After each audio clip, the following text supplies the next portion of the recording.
Hey tubers, welcome back for another adventure. Everyone should remember this thing. This is the 1982 ATC200 from Dover, Pennsylvania. Big shout out for Pennsylvania. Interesting bike. It came through with dually exhausts. See, 1, 2. As I shake them, they split it right there. Did not have a recoil starter on it or a basket, so I added this. This whole shifter toward the recoil starter is a little interesting. We're going to have to see how well this thing works. I'm not sure it's going to be able to increment all the way forward.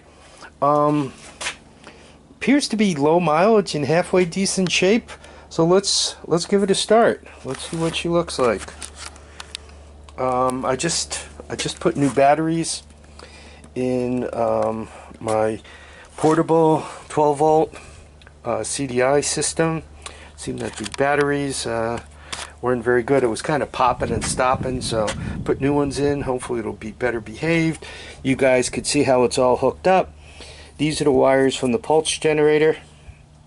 Right, ground and hot, and then one wire goes to the block. That's this one, and obviously one wire to the spark plug. Inside this box is a 12 volt GY6 CDI unit, and also in the box is a bunch of batteries. Right, batteries, 12 volt GY6 CDI, a switch, and the spark coil. That's all that's in here. Makes my life a lot easier, especially if the box closes up again. So there we are. So all hooked up and powered up, and I put gas in it. Let me put a little more gas in it so that we can start this thing up for you guys. There you go. Gas.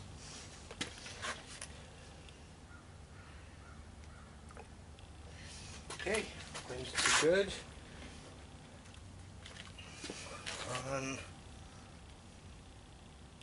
Nothing shorted. Right, you're neutral.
So it does run. That's a good thing.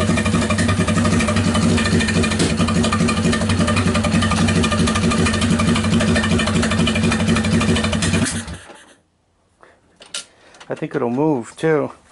Next thing is getting a gas tank on it. Every once in a while I'll get a ATC200 motor where the spark, the advance is a little bit advanced there, and then there's an advance built into the GY6. So given a double advance, it's too far out forward, and it runs like this. So I'm also gonna pop this off, maybe retard the timing back a little bit, see if that helps it before the ride. Also, did you guys hear that? The crankcase appears to be pressurizing, so I need to go through this vent thing to see what its problem is. Pressurizing the crankcase, not so good. Where I live, they got bugs that like kind of crawl in here and make nests and plug up the lines, and they're really good at it. I mean, they completely seal the line. And then when you run it, it pressurizes the crankcase, and if you're lucky, it kind of vents through the rings, right, and doesn't cause you too much trouble. If you're unlucky, you pressurize the case and you start pushing it out the seals, whether you push it out the sprocket seal, or you push it out the flywheel seal. If you start filling the flywheel area with oil, right? Not good. And if you leave it like that, especially if you're out blasting about in fields and so forth, you can really pressurize it, possibly invert a seal or damage a seal, and then you're forever leaking oil, right, until you tear it apart and fix it. So that's something else I'm going to have to do. I'm going to have to take a look at. But it's alive. It runs. We like that. By the way, a little disappointed. This is one of those Duracell 10-year batteries, and I didn't use it yet. And look at that. Right? It's supposed to be good for what? Another 5 years? December of 23, almost 6 years. And once again, it came out of the package like that. Like, what's with this? I mean, don't claim your stuff is good for 10 years if it's, you know, it's 5 years old, then obviously it's no good. So Duracell, try to do a better job.